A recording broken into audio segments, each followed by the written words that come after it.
world music hit ug trending sa bisan asang social media portal, ang Paro-Paro G. Lain-laing mga nasyonalidad na ang midawat sa Paro-Paro G Dance Challenge gamit ang simple dance moves. Mamahimo na kang muduyog sa maong kanta kauban ang imong higala, igsuon o bakaha pamilya. Apan, kay bawa baka nga taga Silingang Islalan ang nag-compose nini? O mga kapuso, ang nagpaluyos sa kantang Paro-Paro G, lumad nga taga Northern Samar. Busa mas ila-ilahon ta siya karong buntaga ug sayranta ang istorya sa pagkamugna nini. Dinhilang sa GMA Regional TV Live. Og atong makauban rong buntaga makapuso ang nagpaluyo nining danceable og worldwide phenomenon ang trending gyud kaayo nga Paro-Paro G. DJ Sandy Remix o si Sandy Oliverio. Mayong buntag og maupay na aga DJ Sandy, kumusta? Maupay na aga sa iyong matanan. Thank you for joining us, Sandy. Maraming salamat mula dyan sa Northern Samar. Can you give us a brief background about yourself, Sandy? How old are you? Tas ilang taon ka nang nagdi-DJ?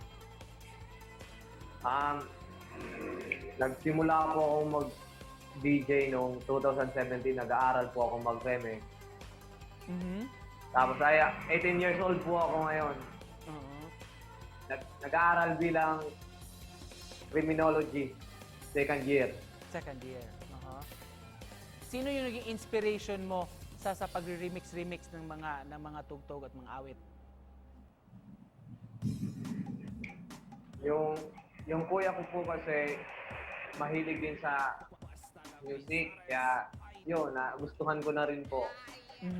Nganong DJ Sandy Remix ang imong gigamit nga screen name, Sandy?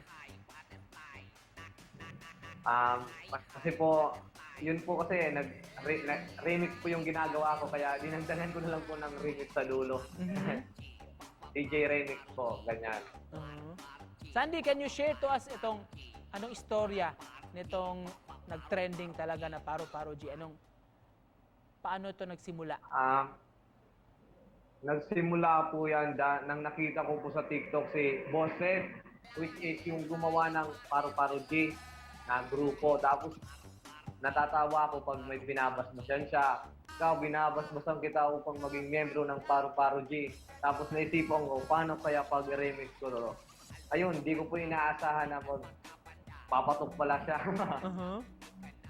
Mga ilang oras, ilang araw mo yung ginawa nung ni-remix mo yon, yung kay Boss Seth? Almost, sa lahat na to, almost 5 hours po bago matapos yung tugtog. Kasi inisip ko pa po yung beat, yung lyrics, tapos ako pa po yung nagkanta. Anong petsa yun, Sandy? Tas kumusta nung una mong in-upload? Saan mo in-upload? Nung in-upload ko yun ng January 21, unang araw, akala ko hindi pa magpapatok. Tapos pangalawang araw, nakita ko sa TikTok, 1 million views na. Sunod na araw. Yun, tuloy-tuloy na yun. Pati sa YouTube ko, bumilis na rin yung views.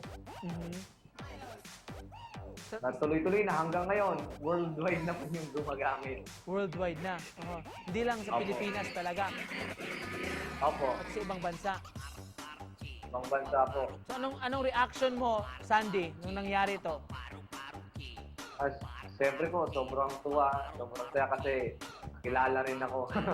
At request, Sandy, ng mga tao dito, lalo na yung aming cameraman, alam mo ba raw yung stepping ng Paro-Paro G? Mari mo ba raw kaming turuan? Paro-Paro G. Paro-Paro G. Paro-Paro G. Paro-Paro G.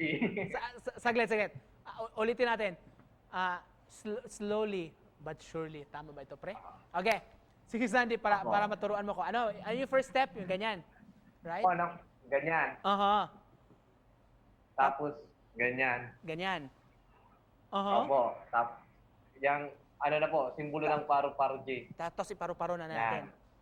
Opo. Okay.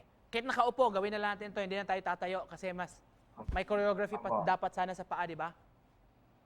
Opo. Sige, ulitin natin. Ulitin natin, Sandy. Ah. 1, 2, 3, go. Parchi, paru paru chi. Parchi, paru paru chi. Parchi, paru paru chi. Fly high butterfly. Wow! Worldwide hit na yun ni mga kapuso karong mga panahon na. Sandy, after Paro G, ano? Doon na ba pa kay trabaho karon? Future ni mga plans? Ano po, plano ko po sa mga kinikita ko kahit pakonti-konti lang po yung bahay po namin. Message mo sa mga nanonood sa atin ngayon, Sandy. Sa lahat po ng may talent, ituloy-tuloy nyo lang po. Buhayin nyo po yung talent nyo. Tapos, darating yung araw, yung talent nyo na yung bubuhay sa inyo. Fly high butterfly! Parparji! Papaparparji! Wow! Para ma-memorize ko na to. Maraming salamat, Sandy. Thank you so much. Apo. Sa good vibes karong buntaga gikan sa Northern Samar, mga kapuso, o siya gyud ang behind sa hilabihan kasikat na nga Paro G, Sandy Oliverio o DJ Sandy Remix. Salamat, Sandy! Salamat po.